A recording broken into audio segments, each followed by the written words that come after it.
Este é o Painel Verdade e eu estou aqui com William Roberto, 43 anos, pai do João Felipe e esposo da Ana Paula. William, como foi a sua infância e a sua adolescência? Diz para nós. A minha infância foi como a maioria dos meninos de uma infância pobre, meio carente assim, filho de mãe solteira, onde eu fui criado pelos meus avós, porque minha mãe desde muito nova ela tinha que sair para trabalhar, e aí morávamos tudo na casa dos meus avós, e ela tinha que sair para trabalhar, tanto eu como a minha irmã, que é 2 anos abaixo de mim, fomos criados pela minha avó. Tivemos assim uma boa educação, que naquela época, final dos anos 70, comecinho dos anos 80, a educação para com as crianças era uma educação diferente da de hoje.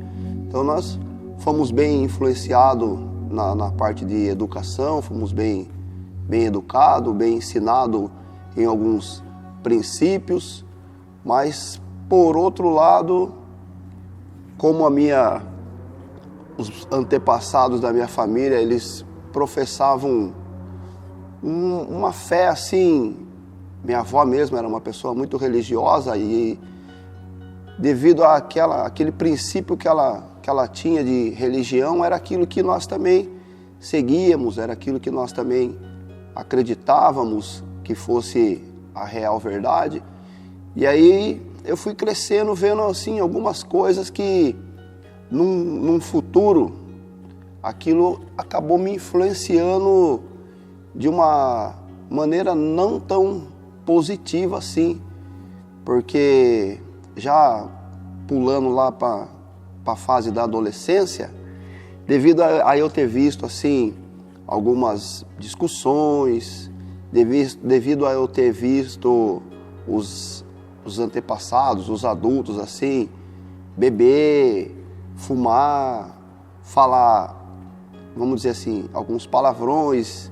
Apesar de nós ter sido bem educados, nós fomos criados em um ambiente mais ou menos parecido com esse tipo de ambiente, assim, um ambiente onde havia algumas brigas, algumas confusões, algumas coisas que lá no futuro acarretaram algumas consequências que refletiram na minha adolescência. O seu avô supriu a necessidade da pessoa do seu pai, ou você achou que isso contribuiu para o seu... Não, sim, ele supriu. Ele era um avô assim, bem presente, rígido.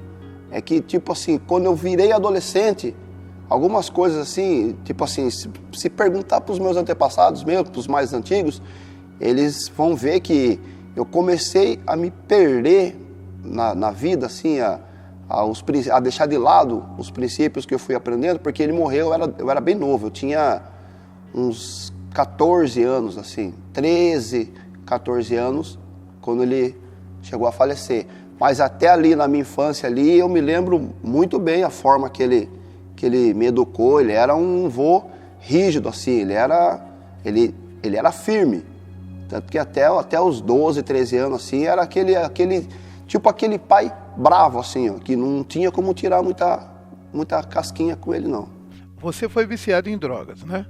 Então Sim. Eu pergunto para você, quando que você teve acesso às drogas pela primeira vez e quanto tempo de viciado você viveu nessa vida de vício?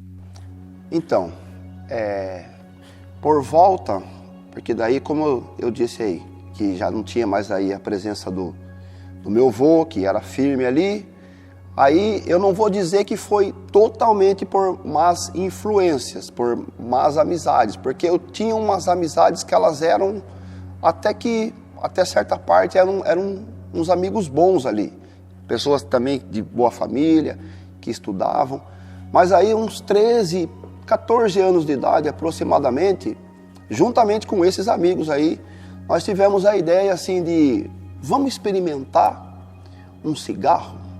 Aí, eu e mais 2 amigos, vamos experimentar um cigarro? Vamos. Aí começamos ali, aí experimentamos um cigarro. Na ocasião ainda eu fui lá, roubei, na verdade, furtei um cigarro do meu avô, o outro amigo, um do pai dele, o outro amigo, um da mãe dele, e tudo começou com um cigarro. Aí aquilo ali foi 2, 3 meses, daí nós já fomos para maconha, vamos experimentar. Aí fomos influenciados, tanto um como o outro. Ouvimos uma frase onde eu acredito que a maioria dos usuários de droga ouviram essa frase, que um cigarro de maconha não pode te prejudicar. Isso aí é uma das maiores mentiras que acredito eu que a palavra de Deus diz que o diabo é o pai da mentira. Então eu acredito que todo usuário de droga, a primeira maior mentira que ele escuta é essa, que um cigarro de maconha ele não pode te prejudicar.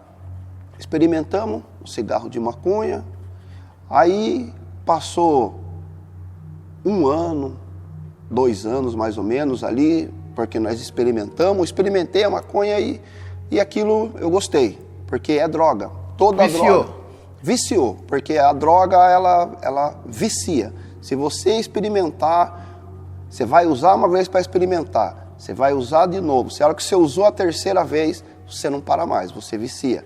E aí, viciei na maconha. E como eu, de uma família humilde, assim, precária, automaticamente eu não tinha condições de ficar comprando a maconha. Aí me veio umas amizades, porque daí vai envolver todo mundo espiritual. Aí eu já conheci alguns amigos que eles poderiam me fornecer a maconha para depois eu pagar, se acaso eu vendesse a maconha para eles. Aí eu já tinha 15 para 16 anos mais ou menos, aí eu comecei a vender assim pequenas porções de maconha, aquilo para sustentar o meu vício. Quem faz isso recebe um nome no meio do tráfico ou não? Ou é apenas um vendedor? Na verdade você começa a ser assim um vapor, né? Eu era uma espécie de um vapor. Aí, só que essas pessoas que eu conheci, lá para os 16 anos, eu já era uma pessoa assim, vamos você ver a palavra certa, eu era bem conceituado no meio onde eu vivia ali. Aí eu conheci outras pessoas que já mexiam com coisas mais grandes, assim, de droga. Aí um rapaz, eu falei para ele assim, um traficante daí ele era, e eu falei assim, olha, se você me fornecer aí meio quilo de maconha e você me dá uns dias para pagar, eu aceito essa proposta. E aí eu fui e comprei meio quilo de maconha para poder pagar depois, e aí eu ingressei nessa vida aí do tráfico. Isso 15 para 16 anos. Aproximadamente, porque comecei com o vício, aí como não tinha dinheiro para sustentar o vício, eu comecei a vender. E aí a Bíblia diz que um abismo chama outro abismo. Como eu já era um traficantezinho, dizer assim, um traficantezinho de maconha, automaticamente eu fui conhecer, aí eu já tinha uns 17 anos aproximadamente, eu fui conhecer a cocaína, porque naquela época não se achava cocaína em qualquer esquina igual se acha agora. Aí eu conheci também a cocaína. Algo também que um pouquinho para frente, depois de eu ter conhecido, eu também fiquei viciado. E aí aquilo que eu disse, que a Bíblia fala que um abismo vai chamando o outro. Aí eu conheci lá no bairro onde eu morava, lá veio um pessoal para cá, que era de São Paulo, e aí esse rapaz, ele trouxe aqui para nós experimentar. Na ocasião, o que hoje é o crack, seria a casca, que é derivado, seria o lixo do lixo. O lixo da cocaína, seria. E aí aquilo lá eu já estava viciado na 3ª droga, e aí eu mergulhei de cabeça mesmo no tráfico, porque na verdade o tráfico era a maneira que eu achava de sustentar o meu vício e também o que essa juventude de hoje usa aí o nome de ostentação. E assim foi, até 22, 23, 24. Aí aquilo que eu disse, que um abismo, ele vai chamando outro abismo. A Bíblia fala outra coisa que eu aprendi também, no decorrer do tempo depois, que não existe maldição sem causa. Que tudo aquilo que você vai plantando, uma hora você vai colher. Aí aos 25 anos de idade, me aconteceu algo que, assim, eu imaginava que aquilo poderia acontecer. Mas você acredita realmente que aquilo aconteceu quando acontece na sua vida. Aí me veio, aos 25 anos de idade, no ano de 2000, aproximadamente, 2000 para 2001, aconteceu que eu fui preso por causa do tráfico. Eu me lembro que na ocasião eu não estava em casa, a minha avó, meu avô já tinha falecido, a minha avó ainda era viva, já era bem senhorinha, já começava a ficar debilitada da saúde, e ela sempre falava para mim, um pouco antes de eu ir preso, ela sempre falava: William, cuidado com o que você está fazendo, filho, que isso daí vai acabar causando algum mal para você. E ela não entendia nada, na cabeça dela eu nem sei o que ela pensava, porque eu estava numa situação que eu era igual um morcego. Eu acordava 5 horas, 5h30 da tarde e ficava a noite inteira na rua, no tráfico e usando droga, no tráfico e usando droga. E ela tentando me alertar, até que num dia, uma quarta-feira de manhã, os investigadores da Delegacia de Investigações sobre Entorpecentes, a DISE, invadiu a casa onde eu morava, que era a casa da minha avó, e lá eles encontraram porções de drogas e acharam um pouco de tudo lá. Acharam maconha, acharam cocaína. E aí eu fui preso no ano de 2001, isso daí. Então, mas vamos voltar um pouquinho lá atrás, depois a gente fala sobre a sua prisão. Quando você usava droga, você usava porque estava viciado ou você queria algo mais, queria uma sensação diferente, por isso você migrou do cigarro para a maconha, da maconha para a cocaína, da cocaína para o crack, e se eu não me engano aí você deve ter passado por chamado mesclado. Você buscava uma sensação diferente para a sua cabeça, para a sua mente, ou era simplesmente por causa do vício que você não tinha mais controle? Ambas as coisas, porque a maconha, ela tipo assim, a maconha, aquela frase que eu disse que um cigarro é uma erva natural, que ela não pode te prejudicar, a maconha para mim ela estava sendo igual um cigarro, então ela já não me estava dando assim. Eu queria buscar algo assim para me satisfazer, como que é a palavra certa? Eu estava querendo buscar sempre conhecer algo a mais, uma droga a mais, porque aquilo eu tinha o coração voltado para aquilo, era uma coisa que eu queria encher. Você estava igual surfista, querendo achar a onda perfeita. Isso, eu queria achar a onda perfeita nas drogas. E aí eu fui me ficando cada vez mais viciado, Eu cheguei na época de usar muita droga, assim, de chegar a usar numa noite, assim, 25, 30 gramas de cocaína, só eu, sozinho, em noites de carnaval, assim, de eu começar o carnaval aqui em Sorocaba, num sábado, 10 horas da noite, e a hora que eu ia cair em si, assim, eu tava lá na Praia Grande, lá, já ia domingo de tarde. Como eu ia parar até lá, nem lembrava como ia parar até lá. Então eu buscava... E o seu comportamento em relação às pessoas? Você mantinha calma, ou era explosivo, era violento, não, era valentão? Nunca fui de ter confusão com as pessoas, porque, como eu disse no comecinho, eu era uma pessoa bem conceituada, então eu nunca tive inimizade com as pessoas, nunca tive inimigo. No meio da malandragem, assim, eu era assim, um bom malandro, assim, aquele malandro que se dá bem com todo mundo. As senhorinhas gostavam de mim, as vizinhas ali, ó, elas gostavam de mim, os tiozinhos do bar gostavam de mim, a criançadinha gostava de mim, porque eu era aquela pessoa que eu ia na criançadinha, dava brinquedo, ia com os tiozinhos, pagava pinga para os tiozinhos no bar. Aí, dessa vida que você levou de vício, de droga, de tráfico, você foi parar na cadeia por tráfico de drogas.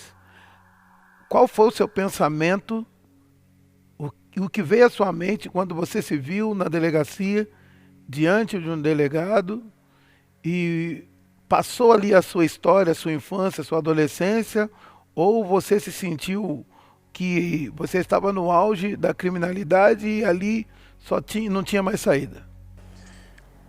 Então, no ano de 2001, daí que eu fui... A hora que eu vi, né, porque a gente pensa que isso aí não vai acontecer, que eu já tinha visto acontecer com vários amigos, mas a gente pensa que com a gente nunca vai acontecer. Aí, a hora que eu me vi ali, a polícia foi atrás de mim, eu não estava em casa na ocasião, daí ligaram para mim, me acharam, aí eu falei assim, eu não vou me apresentar não. Só que daí falaram assim, se você não se apresentar, nós vamos prender sua mãe. Sua mãe está lá, a droga foi encontrada. Aí eu falei, não, então, aí me apresentei.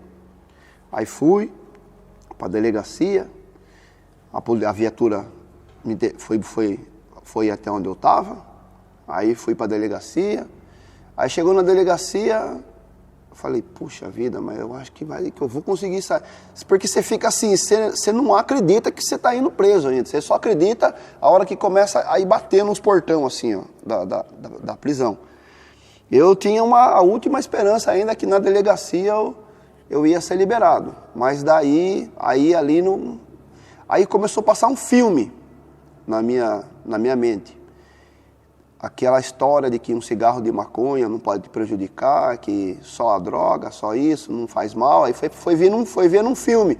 Veio na minha lembrança o que o meu avô, que minha avó sempre explicavam para mim, sempre falavam. Veio o filme da minha avó, dela falando para mim, tomar cuidado com o que eu estava fazendo com a minha vida. Mas aí fui preso. Aí tô lá, preso.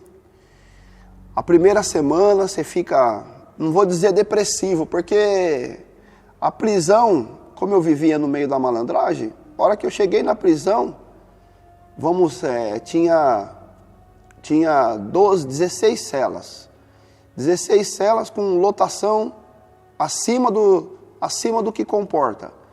Aí de cada cela, vamos lá, a cela era uma cela para 9 na ocasião, mas as celas tinham 12, 13, desses 12, 13 eu conhecia meia dúzia. Aí eu falei, Jesus, parece que eu estou num lugar, mas que parece que eu conheço todo mundo aqui.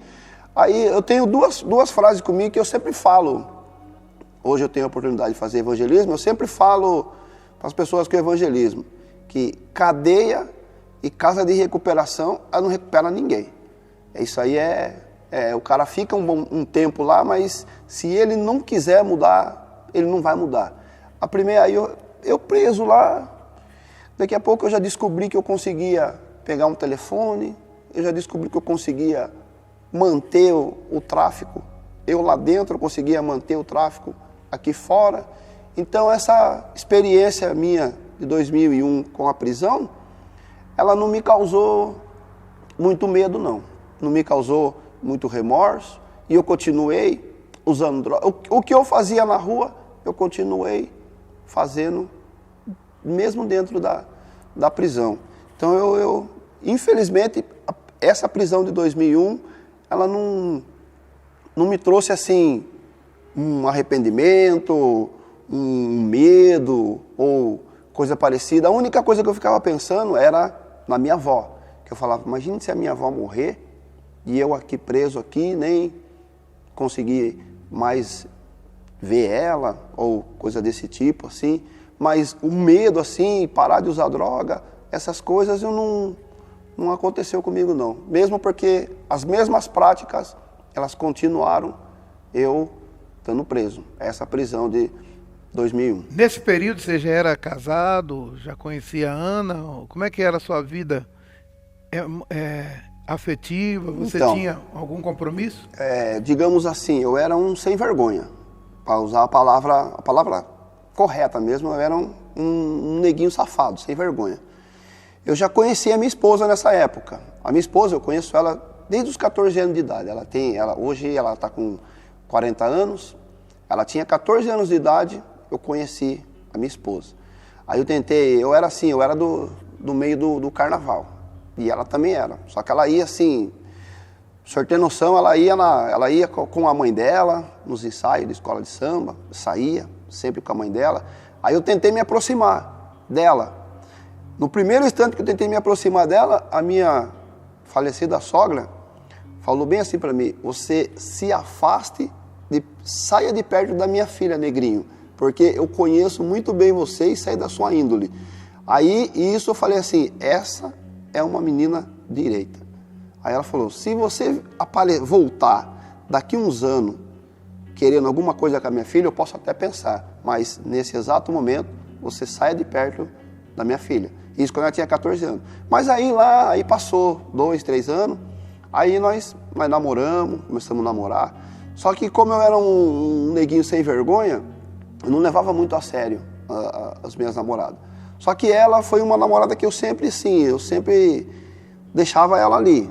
Falava, não, essa daí eu sei que eu posso contar sempre com ela. Aí nesse ano de 2001, o que eu fiz? Estava lá, preso, eu mandei uma carta para ela. Se ela, tipo assim, eu meio que mandei uma carta ilusória assim para ela, falando, não, eu tô aqui, eu preciso de você, a hora que eu sair daqui eu vou mudar, e é só você me esperar. Mas tudo isso para ela ir até lá. Daí ela foi lá algumas vezes, me visitou. Mas como eu disse que eu era um neguinho sem vergonha, essa mesma carta eu mandei para ela e também para mais umas duas. Então, porque na ocasião podia entrar prima no nome, podia entrar qualquer coisa que fosse assim, era só dar o nome lá que podia entrar. Então, aquilo que eu disse para o senhor, eu mesmo, nesse ano 2001, eu mesmo preso, eu era o mesmo que estava na rua. Até mesmo preso, eu continuava sendo um neguinho sem vergonha. E quanto tempo durou esta prisão?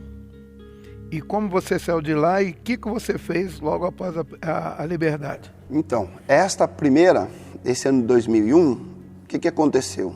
Eu era um malandro, mas eu era um malandro assim, eu não acreditava, eu achava que não ia acontecer de vir à prisão, mas eu sempre me prevenia, eu sempre tinha um estoque de dinheiro ali guardado. Aí eu fui preso. Aí lá dentro da prisão você conhece os melhores advogados. Você fica sabendo quem é tal advogado, qual advogado é bom para isso. Aí lá dentro mesmo, os amigos que eu tinha, eles já falaram assim para mim, contrata tal advogado, porque esse advogado é bom. Na ocasião era 12 ainda o nome do artigo. Esse advogado é bom no artigo 12. Aí essa primeira prisão, aí eu fui lá, contratei o advogado, na ocasião ele cobrou R$6.000. Aí como eu mantinha as mesmas práticas, então eu tinha um dinheiro. Aí eu falei para o advogado, eu te dou R$3.000 agora e quando eu sair eu te pago o restante na rua. Na hora o advogado pegou a causa, aí ele me instruiu como eu ia fazer, ele falou assim, ó, o seu caso é assim, assim, assado, dá para tirar você. Aí a prisão durou aproximadamente quase 11 meses. Por isso que não me recuperou, não aconteceu nada. Porque deu 11 meses... Você era primário ali, né? Ali eu era primário. Aí 11 meses, eu já saí pra rua. Aí o que aconteceu? Eu fiquei meio assustado de voltar logo preso assim. Aí fiquei assim 1 ano e meio mais ou menos, eu só colocava a droga, pegava assim a droga na mão e levava em tal lugar e já nem queria mais me envolver muito, porque eu fiquei meio assustado de voltar preso logo em seguida. Então eu fiquei meio assim. Aí eu comecei. Passou 1 ano e meio, já o medo já vai saindo, você já vai esquecendo, você já vai... Porque a cadeia não me recuperou em nada. Aí, era no ano de 2003, aproximadamente, eu já estava do mesmo jeito. Só que daí, eu não traficava mais maconha, eu só traficava cocaína. Em 2003, só cocaína, eu só mexia com a cocaína. Maconha, eu só fumava. Maconha, mesclado, de vez em quando crack puro mesmo, e entre outras droguinhas aí, como a própria bebida. E aí eu só traficava maconha. E daí eu comecei eu só traficava a cocaína. Aí eu era tipo assim, eu frequentava muita balada. Aí eu vendia muita cocaína em balada, pros playboy, andava com muito playboy, daí nesse meio que eu estava vivendo. E aí no ano de 2005, o que me acontece? Vendendo essa cocaína, no ano de 2005, me veio outra prisão.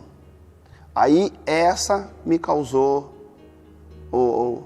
a vontade de parar com o tráfico, porque daí nessa eu sofri. Nessa daí eu sempre falo para uns, no evangelismo que eu faço, quando eu encontro esses meninos aí que têm vontade de conhecer o sistema prisional, eu falo para eles, tira essa ideia da cabeça de vocês, porque o sistema prisional é algo horrível, é algo terrível de se conhecer.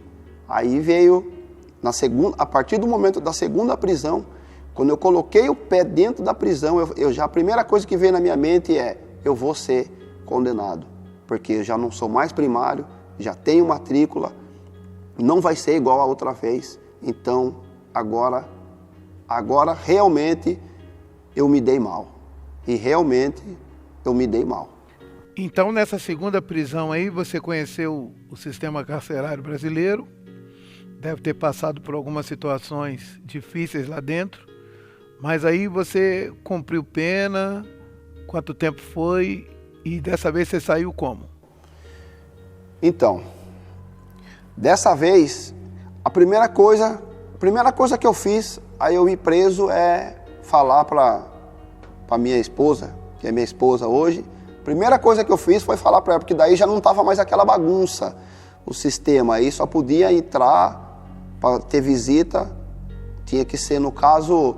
ou era esposa mesmo, os que são casados e amaziado.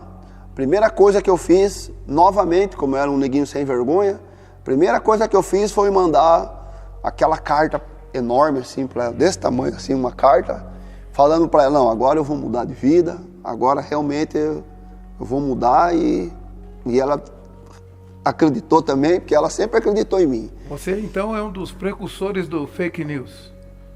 O que é? Falava com ela o que você, na verdade, não tinha nenhuma intenção de fazer, né? Não, na segunda vez eu tinha. Porque eu sempre brincava assim com ela, eu falava assim, se em 2002 você tivesse casado comigo, em 2002 não tinha acontecido o que aconteceu em 2005. Aí ela dá risada, fala, não, você era muito sem vergonha, tinha acontecido sim, e não era a hora ainda. Mas aí no ano de 2005, daí fiquei firme. Foi a primeira coisa que eu falei para mim mesmo. Eu não quero mais saber do tráfico. Não quis mais saber de biqueira aqui fora. Não quis mais saber. Realmente eu falei, não, o tráfico não dá mais. Segunda vez indo preso, essa vida de tráfico eu tô fora. E eu sei que dessa vez eu vou penar. Aí fui recolhido ali para o CDP de Sorocaba. Uns 45 dias que eu fiquei ali, já veio a condenação. 5 anos e 4 meses de condenação, no fechado. Aí consegui transferência para a penitenciária de Iperó. Aí ali foi aonde que eu vi como funciona o sistema prisional, como funciona as facções que agem dentro e fora dos presídios. Ali eu fui conhecendo tudo como funciona o sistema prisional. Quem manda, quem desmanda, como é passado uma ordem de lá de dentro para fora, como que as coisas entram lá para dentro. Ali dentro, ali no sistema, dentro de uma penitenciária, é outro mundo, é outro sistema de vida. Tem um ditado que a turma fala assim, é o lugar onde o filho chora e a mãe não vê. É um lugar onde você tem que, primeiramente, você tem que ter atitude. Se você não tiver uma atitude ali, não mostrar quem você é, você automaticamente você vai ser feito de otário. Então você tem que mostrar atitude ali. Você não pode demonstrar fraqueza, você não pode, também ao mesmo tempo você não pode querer ser o bambambam, você tem que mostrar ali firmeza. Aí você vai conhecer, vai vendo também que existe muita podridão, muita coisa que, algumas coisas que você concorda, algumas coisas que você discorda, mas o tráfico mesmo, eu falei, não, essa vida do tráfico, eu não quero mais saber. Isso quando eu cheguei lá. Mas aí, passado lá passado uns 6 meses mais ou menos que eu estava ali, é outra coisa, outro lugar, que a hora que eu cheguei lá também, eu conhecia já uns 10%, lá tinha bastante, porque era grande lá na ocasião. Era um lugar que tinha 44 celas, tinha aproximadamente uns 500 detentos mais ou menos em cada raio. Tinha 1.500 detentos, são 3 raios, então tinha uns 500 raios, tinha uns 500 detentos. Desses 500 detentos eu conhecia bem uns 100 e poucos. Aí por eu ter assim, eu era um cara bem conceituado, eles me chamaram para fazer parte daquilo que se chama setor, que é, o que diria assim, o setor é aqueles que estão sendo linha de frente dentro de cada raio. Aí quando eu achava que eu estava melhorando, que eu ia largar a mão das coisas erradas, me chamaram para fazer parte. Primeiro eu fiz parte do esporte, depois eu fui para algo que se chama faxina, e ali eu estava vendo que em vez de eu me afastar disso, eu estava mergulhando de cabeça cada vez mais, quase que fazendo parte de uma facção. E lá dentro, você chegou a participar de algum culto, de algum trabalho evangelístico, de alguma denominação que pregava sobre Jesus ou não? Então, lá dentro, nessa época aí, eu era assim, eu era endemoniado. Eu acredito que, no mínimo, existia uma legião de demônio que me acompanhava. Porque ali, o senhor vai ver na Bíblia lá que o apóstolo Paulo, antes de se converter, que ele era Saulo, ele perseguia os crentes. Lá, preso, eu tinha uma cela lá, tinha cinco celas que eram igreja. E tinha uma cela que, por exemplo, eu tinha assim comigo. Tá no crime? Tá no crime. Tá na igreja? Tá na igreja. Então, se tá no crime, veio preso, e aí aqui dentro, ele quer ser crente? Não, aqui dentro não. Vai ser crente lá na rua. Então eu achava que todos eles estavam se escondendo por detrás da Bíblia. E tinha uma cela que tinha um lá, que ele sempre estava envolvido em confusão. Aí, como eu tenho certeza que tinha uns demônios que me acompanhavam, a hora que soltava nós para fazer a faxina, a primeira coisa que eu ia fazer, eu ia em todas as igrejas, e na época eu não sabia falar a palavra orar, eu só sabia, para mim era rezar. Eu ia em todas as igrejas e eu parava assim na porta, colocava a cabeça e eu falava assim, vocês não estão rezando ainda por quê? Vocês não é crente? Todo mundo vai rezar. Aí aquele que não estava rezando, eu era tipo um perseguidor daqueles que não estavam rezando. Então dentro do sistema era difícil falar comigo. Tinha culto, tinha lá os que participavam. Para não dizer que eu não fazia nada, a única coisa que eu fazia é que o sistema faz isso, é domingo de manhã, A hora que solta, se reúne todos eles assim, faz aquela roda imensa assim, ó, todos eles, e faz uma oração ali e só. Mas evangelisticamente, mesmo dentro da prisão, era difícil algum crente se aproximar de mim para conseguir falar de Jesus. Aí você viveu tudo isso lá, cumpriu a pena, deve ter saído antes do prazo final. E aí o que você fez logo quando você saiu da... Então, ali no ano de 2005, sem eu saber, Deus já estava começando a trabalhar na minha vida através da minha esposa. Porque quando eu lá preso, a minha esposa viu, ela percebeu que o caminho que eu estava indo, eu estava pensando que estava melhorando, mas eu estava me afundando. Porque ali em 2005 aconteceu, eu passei por na verdade eu passei por 2 rebeliões. Ali em 2005 teve uma, depois teve outra lá em Hortolândia, onde eu fui transferido. Aí como a minha esposa viu na rebelião, na segunda, na primeira ela não ficou muito assustada, porque era a primeira, faltava pouco para mim sair. Aí a minha pena de 5 anos e 4 meses, eu não sei se o senhor vai se recordar, mas teve um decreto aí do partido que comandava o país antigo, eles tiraram o crime hediondo. E o crime que eu estava preso era um crime hediondo, eles acabaram com o hediondo.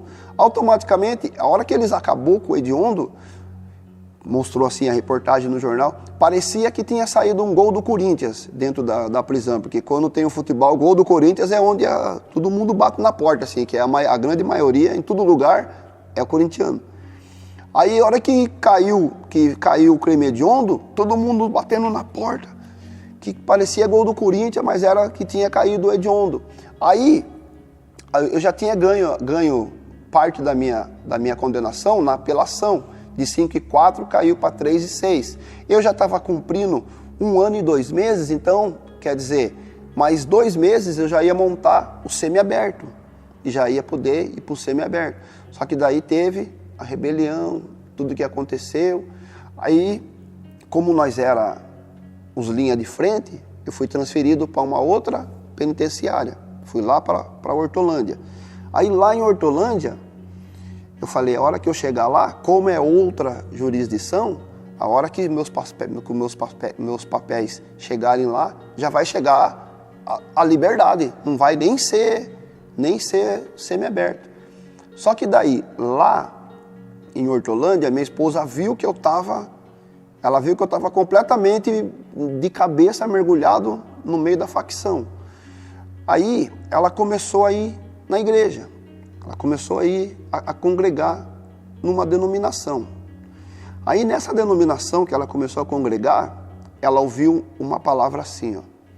Você que está aqui buscando por tal pessoa, a pessoa está em tal situação, falou toda a situação que eu estava. Aí, no final da pregação, falou assim, você confia em Deus, espera em Deus, porque Ele manda dizer para você que Ele vai mudar a história dessa pessoa, mas só que não é no seu tempo, é no tempo de Deus. Ela ouviu isso e aí ela falou isso aí para mim.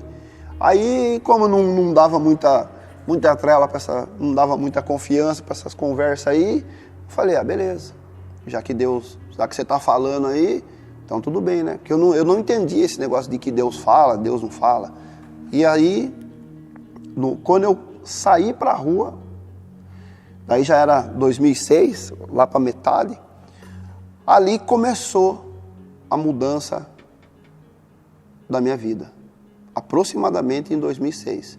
Até, sem eu perceber, foi ali que as coisas começaram a se encaminhar. Aí você abandonou a vida do tráfico e foi procurar um trabalho Sim. lícito para ganhar os seus proventos, foi assim? Isso. Aí eu saí, aí ex-presidiário, poucas pessoas que quer abrir porta de trabalho.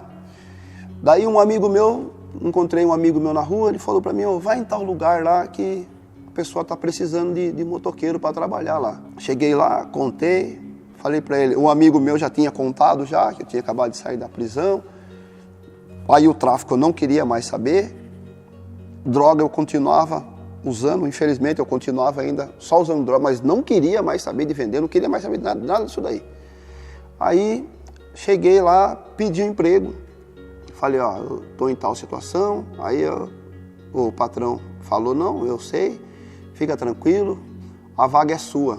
Eu falei, opa, e quando que eu posso começar? Só que eu ainda não tenho uma moto. Ele falou, não, você vai trabalhar aqui com a minha moto.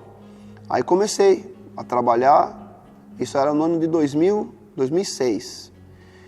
Março de 2006, eu comecei a trabalhar honestamente, sem mexer com o tráfico.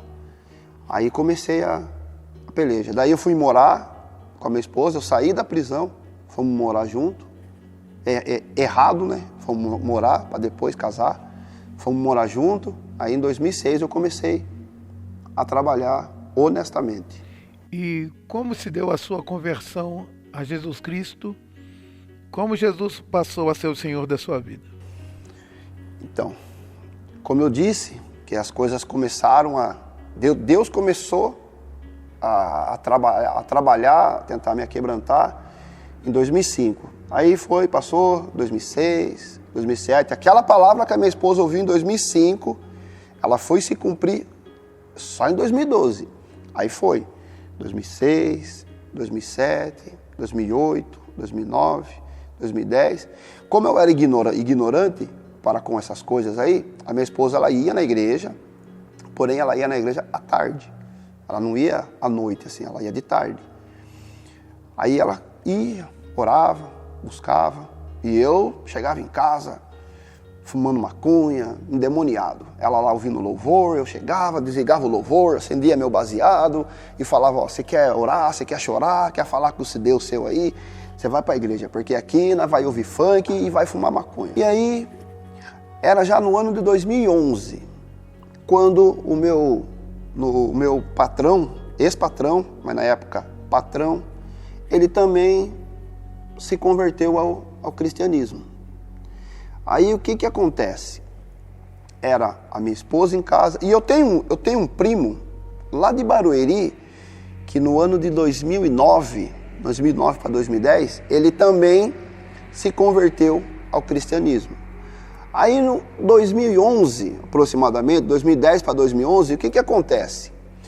Eu ia para o trabalho, meu ex-patrão ali, Bíblia para lá, Bíblia para cá.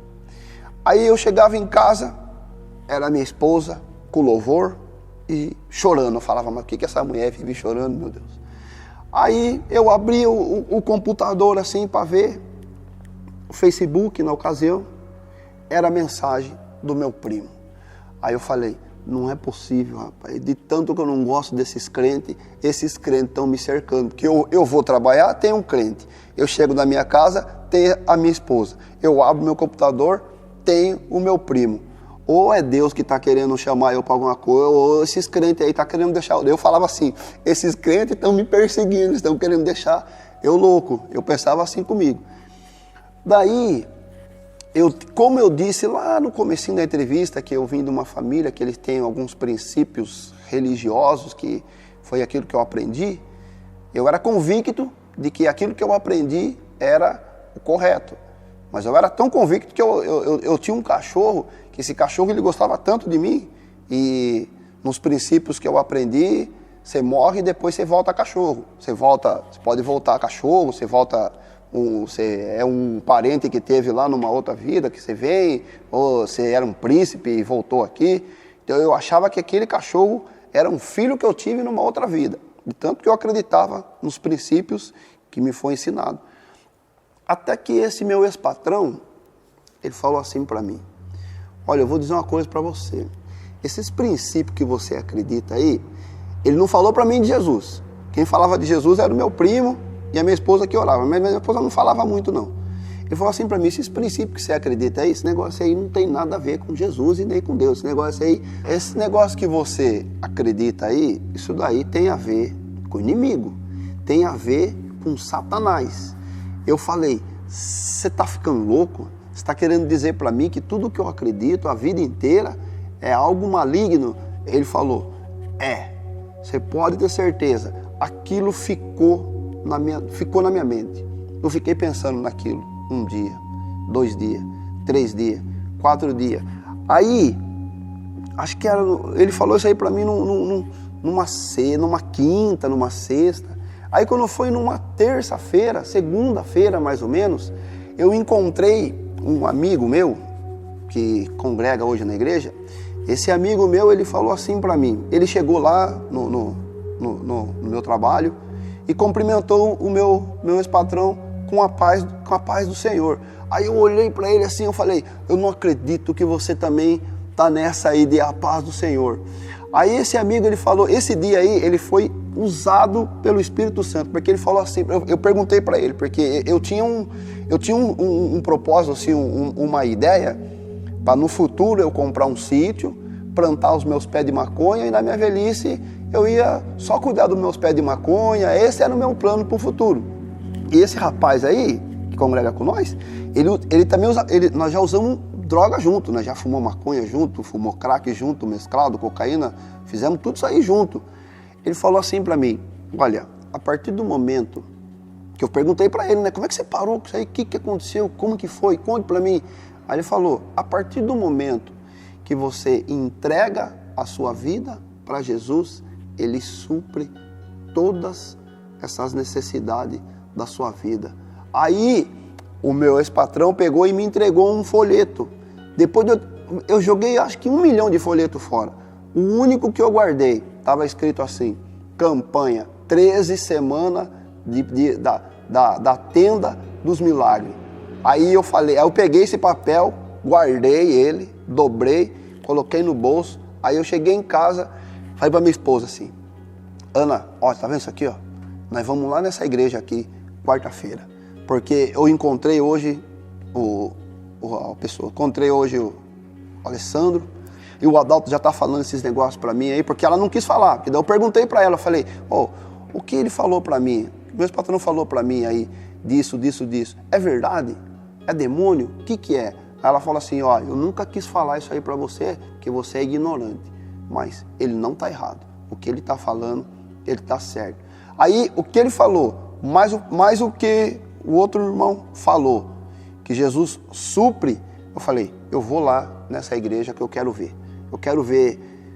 Mas assim, eu vim por um acaso. Eu não vim assim, falei, não, eu vou lá e eu já vou erguer as mãos e vou virar crente. Não, eu vim por um acaso. Eu aceitei o convite do primeiro papel, o primeiro folheto que eu guardei, aí eu vim aqui pela primeira vez. Eu tive eu coloquei meus pés dentro de uma igreja, no dia 20 de junho do ano de 2012. Então esse dia foi especial, que você não esqueceu a data, né? Esse dia... Era uma quarta-feira de libertação. Uma quarta-feira de libertação. Ia começar uma campanha de 13 semanas. A Tenda dos Milagres. Tenda dos Milagres. E aí eu vim, sentei nas últimas fileiras, assim, cheguei na igreja, cabelão, porque eu usava um brinco em cada orelha, cabelão grandão, meu estilão. Mais parecido com o seu Jorge. Parecido com o seu Jorge. Aí vamos lá, falei pra minha esposa, nós vamos lá hoje.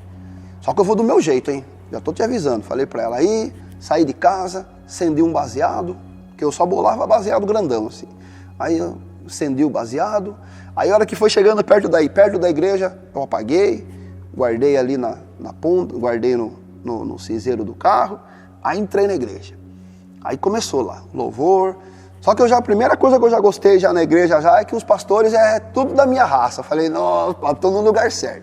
Aí começou lá o louvor, a pastora cantando louvor, aí veio o pastor, aí ele começou a pregação. Daqui a pouco ele saiu lá do altar, eu lá no fundo. Aí ele saiu lá do altar, lá, colocou o dedo assim para mim, assim, falou assim, olha, Deus manda dizer para você que vai mudar a história da sua vida.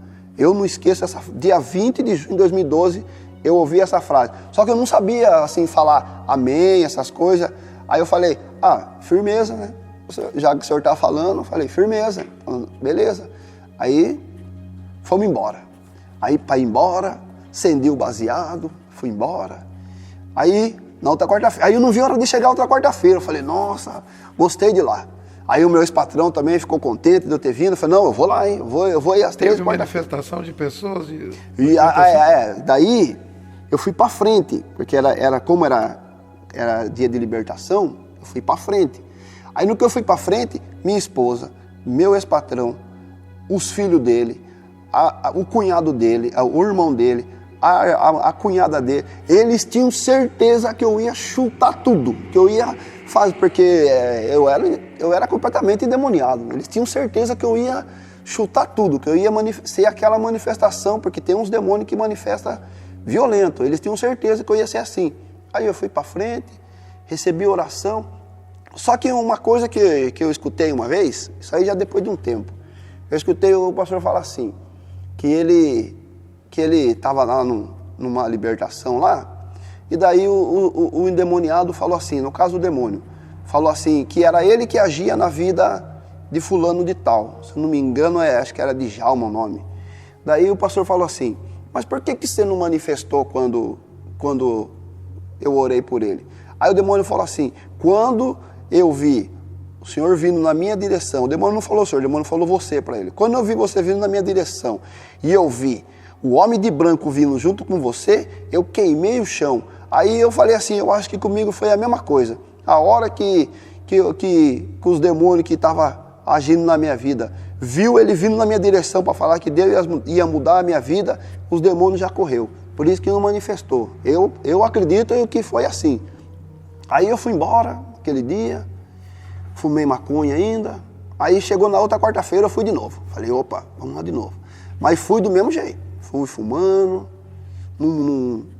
ainda não tinha assim mudado, mas já estava assim, alguma coisa, porque eu já não queria mais a bebida, eu já não queria mais a cocaína, só a maldita maconha, que lá atrás eu disse, um cigarro de maconha não pode te prejudicar, era só aquilo ali que estava me incomodando ainda. Aí chegou que eu fui convidado para vir daí numa segunda. Antes de chegar naquela quarta, eu vim numa segunda-feira. Daí eu pensei assim, bom, eu não tinha Bíblia, só a minha esposa que tinha a Bíblia dela. Aí eu falei, bom, agora eu vou ir sozinho, então eu vou fazer o seguinte, eu não vou pegar na maconha e depois eu vou pegar na Bíblia, né? Então eu vou fazer o seguinte, eu vou fumar aqui, aí eu fumo, daí depois eu lavo a mão, e daí eu posso pegar na Bíblia. Você vê como é que a ignorância, olha o que a ignorância faz. Aí eu fumei lá em casa, lavei minha mão, tudo, passei até um perfume na mão assim, aí eu peguei na Bíblia e vim na igreja uma segunda-feira. Aí vim, participei na primeira segunda-feira, que foi reunião dos homens, tudo, que inclusive teve até um churrasco aí em comemoração aos aniversariantes do primeiro semestre. Aí eu vim na igreja, tudo. Aí chegou na quarta-feira. Aí eu vim. Aí já era a terceira quarta-feira. Aí foi aonde começou realmente a conversão. Porque daí, primeiramente que o pastor começou a pregar, a falar, e ele começou a falar umas coisas que ninguém sabia. Até certa parte, a minha esposa sabia. Aí eu até dei uma cutucada nela, falei, ó, se você falou alguma coisa pro Adalto, e o Adalto veio falar aí pro pastor, nós vamos brigar em casa, hein? Mas daí ele começou a falar umas coisas assim, ó, que ninguém, só era coisa assim que ela também não sabia. Aí aquele dia, aquilo mexeu comigo, eu falei, não, eu quero ser Jesus, eu quero ser Jesus, porque o que ele está falando lá, aí eu entendi, aí a minha esposa falou assim para mim, quando eu falo para você que Deus fala, é isso que eu estou querendo dizer para você. Aí eu entendi.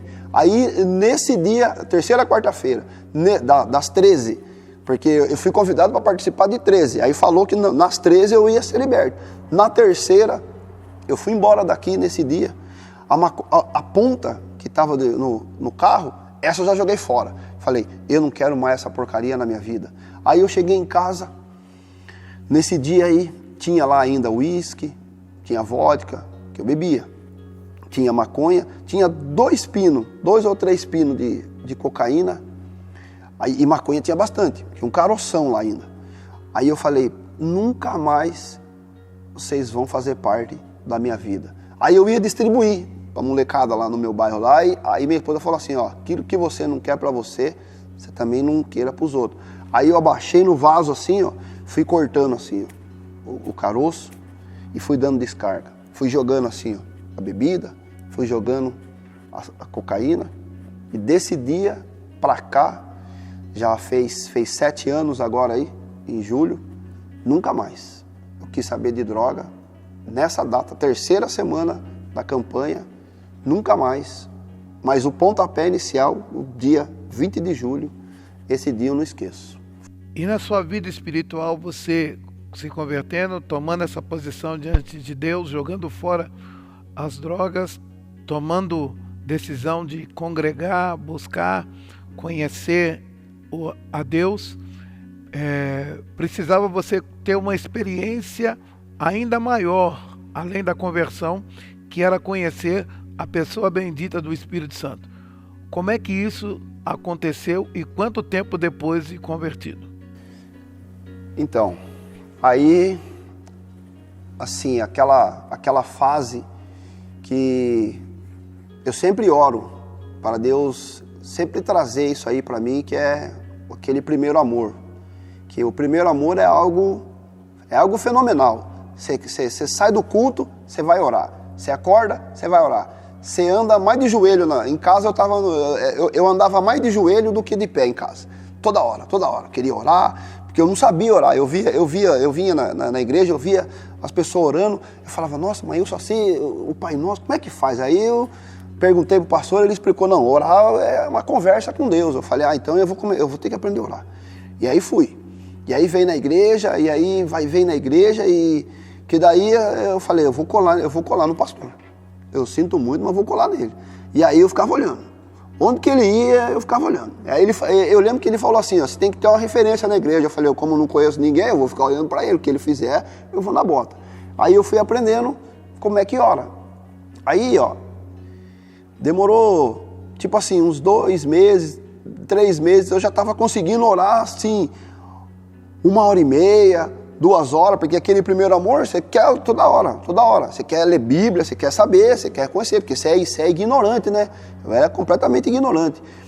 Aí com 6 meses, no dia 30, porque eu até então eu nem sabia o que era o Espírito Santo, o que era orar em línguas, o que era batismo no Espírito Santo. Aí, inclusive, no ano de 2012, eu me lembro que tinha aqui na igreja, aqui nós congrega aqui, tem escola de líderes, que chama, que é escola dominical. Aí eu já queria entrar na escola dominical naquele mesmo ano, e não é assim que funciona, você entra no começo do ano.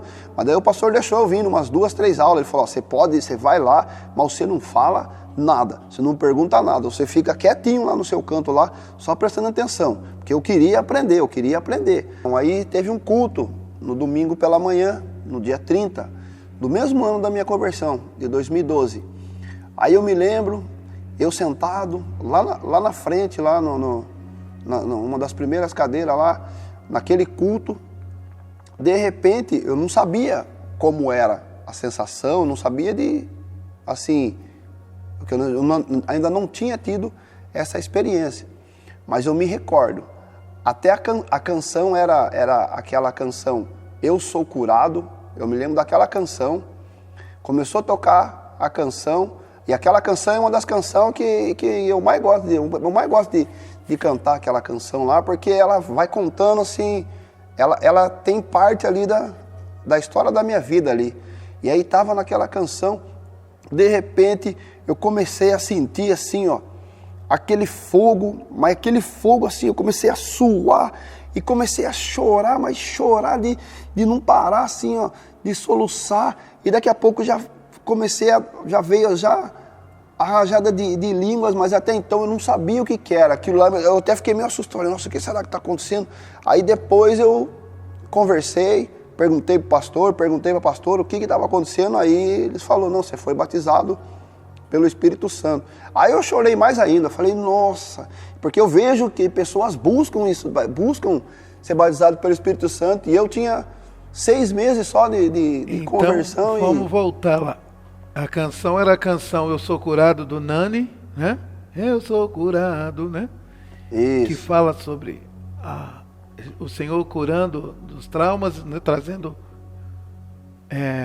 vigor, e você começou a sentir um calor bom, que eu acredito. Um calor bom, uma alegria, uma alegria. Ao mesmo tempo uma vontade de chorar, de um quebrantamento, e começou a falar em línguas. Então você tem consciência de tudo isso que aconteceu. Sim. Então o Espírito Santo, ele não rouba a consciência de ninguém. De forma alguma. Né? Ele não toma ninguém e anulando o ser, a mente, o entendimento. Então você estava ali consciente, sentindo uma atmosfera de alegria, de paz, que você nunca tinha sentido antes. Foi assim? Isso, foi assim. Tanto que eu não esqueço a data, eu não esqueço o louvor, não esqueço o horário. Eu lembro perfeitamente de tudo. 30 de dezembro, culto de um domingo de manhã. Foi a experiência com o Espírito Santo. E hoje, como é que é a sua relação, você e a pessoa do Espírito Santo? Como todo ser humano, falho e pecador, sei que posso melhorar muito em relação à pessoa do Espírito Santo, mas algo que eu tenho aprendido é reverenciar a pessoa do Espírito Santo, porque principalmente pelo que ele fez na minha vida, porque eu era uma pessoa que eu estava caminhando a passos largos para o inferno, e se não fosse a piedade e a misericórdia da pessoa bendita do Espírito Santo, eu nem sei o que seria de mim hoje, nem sei onde eu estaria. Então eu procuro dar muita relevância à pessoa do Espírito Santo. Aí agora convertido, batizado com o Espírito Santo, você batizou nas águas, né? Casou com a Ana. Sim. Então, aí, diante dos homens, recebeu a bênção de Deus na casa de Deus. Sim. Então, aí as coisas foram começou assim, as coisas foram mudanças atrás de mudança. Porque nós começamos a congregar, aí nós morávamos juntos, nós não era casado. Mas nós tínhamos um casamento marcado. E o casamento que nós tinha marcado, por causa que o meu ex-patrão, ele falou para nós, vocês precisam casar. Porque como ele já vinha na igreja há mais tempo que nós, ele falou, vocês precisam casar. Esse negócio de morar junto, não dá certo. Aí eu falei, então fazer o seguinte, se você me ajudar financeiramente, eu caso. Aí ele falou, eu ajudo. O financeiramente era ele pagar o cartório. Ele falou, eu pago. Aí eu falei, puxa, agora eu vou ter que casar. Aí eu vim para a igreja. Aí o que aconteceu? Eu tinha uma amiga, que ela foi madrinha com ele. Ela falou, você vai casar? E eu dou a igreja. E na ocasião, a igreja que ela deu era uma igreja católica. Aí eu falei, vamos embora, vamos casar, né? Era para casar. Aí, nesse meio termo, de casamento marcado, tudo, nesse meio termo, eu me converti. Aí aquilo foi para minha esposa aquilo foi ao mesmo tempo ela estava feliz, mas ao mesmo tempo ela estava preocupada, porque na minha conversão, foi tipo assim, eu comecei aquele primeiro amor assim, eu estava radical. Se uma pessoa falasse para mim assim, uma coisinha banal assim, eu já, não, tá errado, isso aí não pode. Era bem radical assim, no comecinho. Aí o que aconteceu? Eu falei, nós não pode casar naquele lugar, porque lá vai estar as imagens, lá vai estar isso, lá vai estar aquilo. Ela falou, não, mas nós temos que casar. Eu falei, então nós vamos falar com os pastores, vamos ver o que eles vão falar. Aí conversamos com eles, aí eles usaram de sabedoria, instruíram nós, falamos, não, vocês vai lá, o cartório vai lá, o civil vai lá. Eu falei, vai. Aí eles instruíram nós, falaram, não, faz de conta que lá é o civil, aí depois vocês vêm aqui e nós faz o casamento também. Aí fizemos dessa forma. Dia 29 de setembro foi lá, e depois dia 30 foi o cerimonial de verdade aqui, num culto de domingo ainda. Algo raro ainda deles fazerem aqui. O pastor parou o culto, abençoou o nosso casamento, fez o nosso casamento. Aí as coisas começaram a fluir. Aí o que aconteceu? A primeira coisa que deu certo na nossa vida foi comprar uma casa. Nós já tinha isso como sonho. Só que meu dinheiro, mais da metade do meu dinheiro ficava nas drogas, nunca que nós alcançava esse objetivo. Aí, pra vocês verem, nós convertemos em julho, dia 2 de dezembro, nós já estava na nossa própria casa. Conseguimos comprar a nossa casa. Isso no dia 2 de dezembro. Aí casamos, Deus deu a nossa própria casa. Aí no outro ano, nós sempre tínhamos a vontade assim de ter um filho, para completar a família. Aí no outro ano, o pastor nosso, ele sempre explica assim, algo sobre aquilo que você fala, assim, acontece, então você tem que tomar cuidado nas suas palavras. E eu sempre vivia dizendo que eu não engravidava, que eu era estéril, que eu não engravidava ninguém. Aí ele fez uma oração comigo, anulando tudo isso que eu falava aí. Aí no outro ano, no ano de 2013, a minha esposa já ficou grávida, aí tivemos um filho. Aí comecei a crescer espiritualmente. Por ter a pessoa do Espírito Santo me guiando, eu comecei a crescer espiritualmente. No ano de 2013 mesmo, eu tenho um grupo de evangelismo, que é o Rastreadores Noturno. No ano de 2013, eu comecei a fazer parte desse grupo. Tinha pouca experiência assim com o evangelismo. Aí o pastor falou: você não precisa falar nada além do seu testemunho. Aí eu fui, já logo nos primeiros 300 metros que nós andamos, o pessoal que anda, eles têm mania de falar assim: toda vez que nós saímos, nós encontramos pelo menos 10 conhecidos do William. Se não encontrar uns 10 conhecidos do William em qualquer lugar que nós vamos em Sorocaba, não valeu, porque esse cara conhece um monte de gente. Então, nos primeiros 300 quilômetros, 300 metros que nós andamos, nós já encontramos já uns conhecidos. Aí os conhecidos, eles não acreditam, né? Eles falam: não acredito, William. Você ria dessa gente aí, o que você está fazendo no meio deles? Eles não acreditavam. E aí eu comecei. E fala de Jesus para um, e fala para outro, ainda não tendo tanto entendimento, tanta sabedoria, mas eu contava o testemunho. Então o testemunho, eu fazia aquilo que o pastor falou: conta o testemunho. E os companheiros, mais assim, o Haroldo e o Laércio, eles me ensinaram muito como abordar as pessoas. Eu ouvia eles falar, aí eles falavam assim, e eles já passavam a bola para mim, aí eu já contava assim, da onde Deus me tirou, o que Deus fez na minha vida. E aí foi só mudança. Foi coisa assim que não dá para largar Jesus por nada.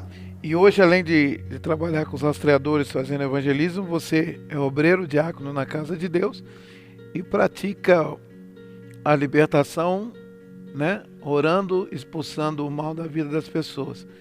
E o que você poderia dizer para as pessoas que ainda não tiveram contato com Jesus, né? E que você poderia dizer a elas para que elas tivessem um entendimento aberto e conhecessem a pessoa de Jesus? Vamos lá. O senhor perguntou também do batismo. O meu batismo ele foi algo assim, foi algo interessante. Era para mim batizar no ano de 2013. Só que daí em 2013, bem no dia do batismo, a minha esposa estava internada, esperando o nosso filho nascer. Bem no dia. O batismo foi dia 15, meu filho nasceu dia 16, mas ela estava internada. Daí o que eu fiz? Conversei com os pastores, eles falaram: não, espera ela, né? Mas é melhor você esperar, que daí vocês dois batizam junto. Aí, beleza, vamos esperar. Aí o próximo batismo seria no ano de 2015. Daí os pastores conversaram com nós, a pastora falou: ó, tem duas opções. Ou vocês esperam o próximo batismo, ou nós reúne algumas pessoas e nós vamos e batiza e faz o batismo de vocês. Aí nós falamos: não, nós tem convicção, nós tem fé, nós tem a certeza que nós estamos firmes com Jesus, nós espera o outro, sem problema. Aí esperamos o outro batismo. O que foi daí no ano de 2015. Aí, eu nunca vou esquecer também do meu batismo, da experiência, do pastor Elias contando o momento que eu entrei dentro da água, a experiência que ele relata que ele teve, do céu abrindo, de algumas coisas acontecendo, eu contando o testemunho ali, a emoção, eu fiquei emocionado naquele dia, eu fiquei até com dor de cabeça, mais tarde, depois a minha esposa falou que aquela dor de cabeça era de emoção. Aí naquele dia, no dia do meu batismo, aí já estava emocionado, daí me chega, me dou um abraço no pastor, aí o pastor me fala assim, ó, prepara o seu terno, porque você vai ser levantado cooperador. Falei, meu Deus do céu. Aí a lágrima veio mesmo, porque até então eu era um perseguidor da igreja. Tinha coisas que eu ensinava para o demônio como é que faz para perseguir a igreja.